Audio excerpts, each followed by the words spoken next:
Hi everyone, welcome back to the channel. Today I have a super fun video. It's the monthly time for the TBR jar. I love these videos. I actually didn't realise how nice it would be having a schedule for what I'm actually reading, and it's kind of wonderful. So I am back again in front of the bookshelf. Now it has had a little bit of a revamp since you've last been here. We now have all of my really pretty fairy loot and accented edged versions of books here. I have also now got, at the very top of my bookshelf, you'll see that my giant bunny is now gone. We have had to rehome her because we just do not have enough room. So we now have my little jellycat egg up there, I love him, and we've now got hardbacks at the top of the bookshelf for a little bit more room, which is so nice because I can display way more of my books. Alex also now has his own part of the bookshelf, which is much to his delight because he has so many books because he does literature at university. So there we are. So if it looks a little bit different, that's why, but we've still got the fairy lights, we've still got the vibes. It's all fine. So today I am going to be picking some new books. Now I read 8 books in the month of February, so I am going to pick 8 books out of the jar for the month of March. On top of this, I will also be hopefully picking up the new Elsie Silver book, which is coming out, and 2 books for the podcast. We have Air of Fire and Assassin's Blade that I need to read this month, and we also have the second book in the Silver in the Bone trilogy by Alexandra Bracken to read this month, because I just finished my reread of the first one and I need to read the second one before I forget everything that's just happened. So let's have a chat and see what the TBR jar is going to pick for me this month. Okay, let's just start and let's see where we get. And I'm going to shake it up a little bit because I feel like all the ones that I did last month are probably at the top of this jar. Now the good thing is well, that one's fallen out, so maybe we'll pick that one. But at the start of the month, whenever I changed the bookshelf, or the end of February when I changed the bookshelf, I spilled them all over the floor. And I've definitely lost a couple, but one has just fallen out onto the floor, so let's make that the first one. Okay, the first book on our list. A book you are avoiding. Ooh. Do you know what? There is a fair few books that I'm avoiding. I got this prompt last month and picked Immortal Longings by Chloe Gong and then never read it. So let's have a chat about what books I am avoiding. So, I know for a fact that I am avoiding Book of Night by Holly Black. I am also... What else am I avoiding? Is that the main one this month? Let's have a look. Yeah. Okay, I think that Book of Night by Holly Black is the one that I am avoiding the most. So let's get that one down from the top shelf and add this book to the list. So let's have a little look at what this is about. Now I have had this on my shelf since it was released and have never picked it up. And let's have a little look at what this book is about. When was it first published? 2022. So 3 years. That's crazy. So Charlie Hall has never found a lock she couldn't pick, a book she couldn't steal, or a bad decision she wouldn't make. She spent half her life working for gloamists, magicians who manipulate shadows to peer into locked rooms, strangle people in their beds, or worse. Okay, I mean, not a bad start, to be honest. So gloamists guard their secrets greedily, creating an underground economy of grimoires, and to rob their fellow magicians, they need Charlie. Now she's trying to distance herself from past mistakes, but bartending at a local dive, she's still entirely too close to the corrupt underbelly of the Berkshires. Not to mention that her sister Posy is desperate for magic, and now that Charlie's shadowless and possibly soulless boyfriend has been hiding things from her, when a terrible figure from her past returns, she descends into a maelstrom of murder and lies. So she's up against a cast of doppelgangers, billionaires, gloamists, and people she loves best in the world, trying to steal a secret that will give them a vast and terrible power. So, I have a love-hate relationship with Holly Black because I loved the Spider-Man Chronicles as a kid. However, I just did not like the Quill Prince series, and I read that series and it's kind of like more recent books as well. So I'm really hoping that this is better. I believe this is like a delve into like more adult stuff for her. So I'm super excited to see whether I like it or not, but it is a book I'm avoiding, so let's make this one the first on the list. Okay, let's look at book 2. This one. We have, oh perfect, a fantasy romance. I immediately had a romance fantasy jump into my head there, and I have been meaning to pick it up since I purchased it, and it's right up here, and that is Heavenly Bodies. I saw Emmy read this book, so Emmy Rosem, I saw her read this book on one of her most recent vlogs, so thanks Emmy, because I finally picked this up, and she said it was amazing, and she said it's full of yearning, and that it just really brings back slow burn, really heavily yearning romance, and that is what I want. So I would turn the world to darkness for you. This is perfect. So in a world ruled by the stars, cruel and merciless gods, Alara has been cursed by fate. A prophecy promises she will fall for a star, but it will kill them both. But when the Star of Wrath and War descends to hunt her, the neighbouring kingdom sees an opportunity to take her from her home, the kingdom of the Knights, to Helios, which is the kingdom of the light, where she strides straight into the arms of an enemy prince. So she's forced to either let Prince Lorenzo train her into a weapon worthy of battling against the reign of the stars, or to accept her fate. But there are shadows even within the kingdom of light, and they threaten to reveal the darkness in Lorenzo's past and the ancient magic that slumbers in her veins, with it all the undeniable star-crossed pull between them. This sounds like an enemies to lovers as well. This sounds right up my alley, so let's pick this one as number 2 of large. So let's pick the next one. Let's go for this one. This one doesn't look like it's been opened before, but then again, most of these don't, so... Oh, I have had this one before, and it is a book with an animal on the cover. This could take a while. I'm just going to start pulling books that I want to read and seeing if any of them have animals. So let's do that. Let's have a look.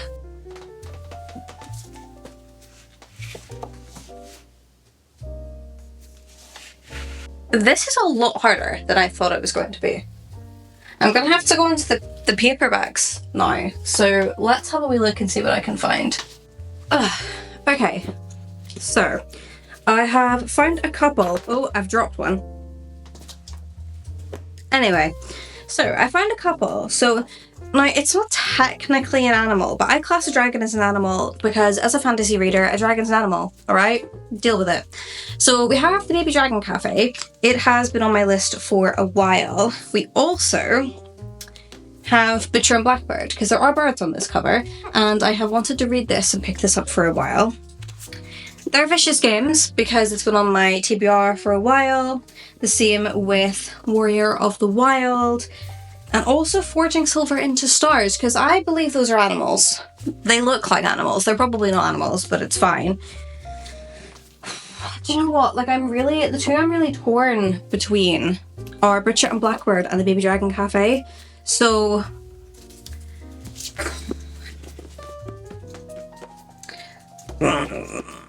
let's have a look. Let's let the first line of the book decide, shall we?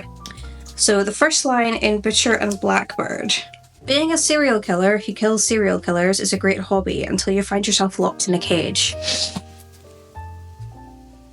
That sounds pretty good. Can the Baby Dragon Cafe beat that? Saphira Margala had hardly a moment to catch her breath all day. Butcher and Blackbird's winning that. So let's go with Butcher and Blackbird. But let's make sure that the Baby Dragon Cafe is within reach in case another prompt allows me to pick this. Okay, let's look at number 4. Let's go for this one. Shall I pick 4 and 5 together? Yeah. Let's pick number 4 and number 5 together. So number 4 is an ebook, and number 5 is a book between 100 and 300 pages, so a short book. Interesting. Okay, so an ebook, I already know what I'm going to choose, and I'm going to pick False Confidence by Sophie Snow, because we just had Sophie on the podcast which will be out in a couple of days. It should actually be out a few days after this video post. So the 4th of March, we've got the author of False Confidence, Sophie Snow, on the podcast. She is a Scottish spicy romance author. I love her. Her books are amazing. Legally Binding is fantastic. So the second one is about the main character in the first one, Cal, his son, and the best friend of the main female character in Legally Binding. So that is the ebook sorted. And I'm so excited to pick that one up. It's an anticipated 5-star read for me. But a book between 100 and 300 pages. Okay, let's see how many the Baby Dragon Cafe has first. Uh-oh. Oh no. Oh no. Damn. Okay. So the Baby Dragon Cafe has 309, so it's just over, so we can't pick this one up. So let me pull some shorter books off the shelves and see what we can find. Okay, I've returned and I've got a couple. So I love a translated fiction. So we have The Blanket Cats, which is a Japanese bestseller. Now I have read, so out of the 3 translated fiction, which was Will Prescribe You a Cat, The Full Moon Coffee Shop, and The Blanket Cats, I have read 2 out of the 3 of them, and I picked those 3 up on my birthday, so this could be a good conclusion to the trilogy. And also this has exactly 300 pages, so that's a shout. We also have The Department Store, The Dream Department Store, which is another translated fiction, and Fake Flame. But part of me thinks I want to finish the trilogy. Part of me thinks I want to, well, it's not a actual trilogy, but it's the trilogy that I bought, the 3 books I purchased at one time. And I feel like I want to finish it. And I love to add at least one translated fiction into my books every month. So, and this is so cute. How can I say no to him? And it has exactly 300 pages. So let's go with this. Okay, let's pick number 6. Let's go for this one.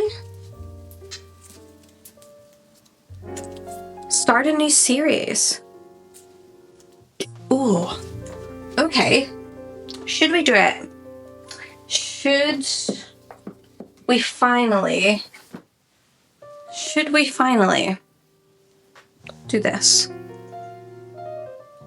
I'm gonna say yes. Okay, let's start Saboteers and Ember in the Ashes Quartet. I have the first one. Molly raves about this, and everyone that I've seen that reads this loves it. So how many have we got now then? So that's 1, 2, 3, 4, 5, 6. So we've got 2 more. So let's go for hopefully one I've never had before. This one? I seem to have loads in here, but I seem to be repicking the same ones every month. Maybe I should take them out and put them in a separate cup until I've gone through all of them. A book with green on the cover. The Baby Dragon Cafe has green on the cover. This wee guy's green up at the top. You see him? Right there. Let's go with the Baby Dragon Cafe. So when Sphera opens her cafe for customers with pet baby dragons, she isn't expecting it to be quite so hard to keep the fires burning. But her young dragon patrons keep incinerating the furniture, which means selling coffee isn't covering her costs. The local heartthrob Aiden is a gardener, although his disobedient baby dragon is a major distraction from his beloved plants. However, her cafe gives him an idea. He'll ask her to trade his dragon and pay her enough to keep the cafe afloat. And now they have the answer to each other's problems. The happy-go-lucky Sphera and the gorgeous but grumpy Aiden couldn't be more different. Grumpy Sunshine. Love a Grumpy Sunshine. And we actually don't have any like proper romance books on the shelf for this month. So let's go with Baby Dragon Cafe. Okay, let's pick the final book of the month. Please be a good one. We have... Oh, God. Okay.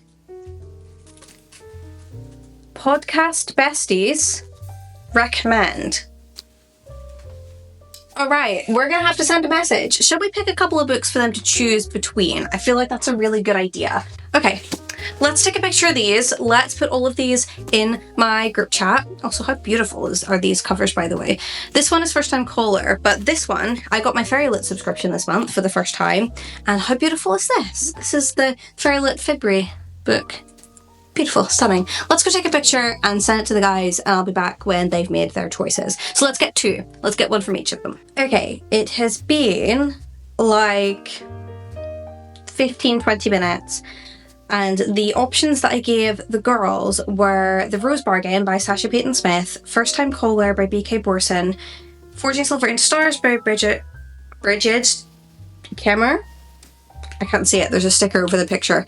The Binding by Bridget Collins, and Deep End by Ali Hazelwood. Now, I was going to do it on the first, like get them to pick one each, but I forgot that Molly has been super tired because she's been working like crazy. So Molly, I hope you had the best nap ever. But Crimson has chosen Deep End by Ali Hazelwood, so Deep End by Ali Hazelwood it is. And if Molly comes back online, I'll let her pick an additional book for me that we can maybe read later in the month. There we are. Let's gather all the books together and have a look at them. There's never not going to be a day where I do this video and don't drop half a ton of books on the floor. So we have Butcher and Blackbird, Deep End by Ali Hazelwood, The Baby Dragon Cafe, and The Ember in the Ashes, the first book in that series as well. Ugh, this is always chaotic. I never can not do this video without it being utter chaos. So we also have The Blanket Cats, which is my translated fiction of the month. We have Heavenly Bodies as our fantasy romance, and The Book of Night as the book I've been avoiding. And on top of that then, we also have False Confidence by Sophie Snow, which I'm super excited about, and that'll be on the Kindle. So thank you so much for watching. This has been super fun. I love making these videos every month, and if you liked my chaos energy, please subscribe. Please join me for some other videos. Some are calmer. These book videos are always like absolute chaos every month, so please join me for some more in the future. I think I've nearly reached 160 subscribers, which is so fun. I love that there's like at least 150 of you. It makes me so happy. So thank you so much for watching. If you don't know what to comment, please tell me what you want to read in March. Please tell me if you've read any of these books before, or just comment a book stack emoji that looks like this, because we've got a stack of books ready to go for the new month. But thank you so much for watching. I'll see you in another video. Bye everyone.